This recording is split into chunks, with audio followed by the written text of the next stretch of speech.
اعوذ باللہ من الشیطان الرجیم بسم اللہ الرحمن الرحیم وصلی اللہ علی سیدنا محمد وآلہ الطیبین الطاہرین۔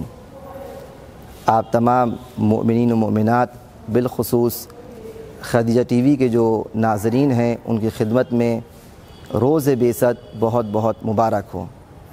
یہ بہت بڑا دن ہے اور اس کی عظمت کو آپ اس طرح سمجھیے کہ آج کے روز غار حرا میں سب سے پہلے وحی نازل ہوئی۔ البتہ اس میں کچھ مباحث الگ سے بھی ہیں کہ کیا جناب رسالت مآب آج کے دن نبی بنے یا نہیں، اظہار نبوت ہوا ہے، اعلان نبوت ہوا ہے، کیونکہ احادیث سے ملتا ہے کہ کنت نبیا والآدم بین الماء والطین، میں اس وقت بھی نبی تھا جب آدم ماء یعنی پانی اور مٹی کے درمیانی کیفیت میں تھے۔ تو 27 رجب جناب رسالت مآب کی نبوت کے اعلان کا دن ہے۔ غار حرا میں پہلی وحی نازل ہوئی۔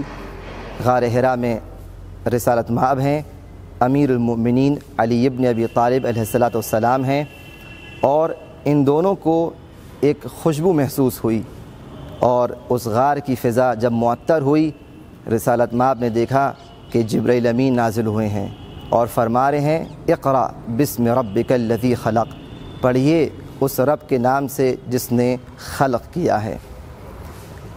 یہاں پر قابل غور بات یہ ہے کہ جب یہ وحی نازل ہو گئی تو نہج البلاغہ میں جملہ ملتا ہے کہ امیر المومنین فرماتے ہیں کہ رسالت مآب نے فرمایا کہ جب میں نے ایک چیخ سنی تو میں نے رسالت مآب سے پوچھا یا رسول اللہ یہ چیخ کس کی تھی؟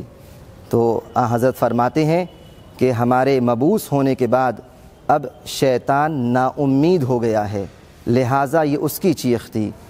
پھر رسول فرماتے ہیں کہ یا علی تسمع ما اسمع وترى ما ارى، تم وہی سنتے ہو جو میں سنتا ہوں اور تم وہی دیکھتے ہو جو میں دیکھتا ہوں۔ اس سے صاف ظاہر ہوتا ہے کہ یہ نفس رسول کے ہونے کی کیفیت کو بیان کیا جا رہا ہے کہ جس طرح خود ذات رسول سن رہی ہے، دیکھ رہی ہے، ویسے ہی نفس رسول دیکھ رہے ہیں اور سن رہے ہیں۔ والسلام علیکم ورحمۃ اللہ وبرکاتہ۔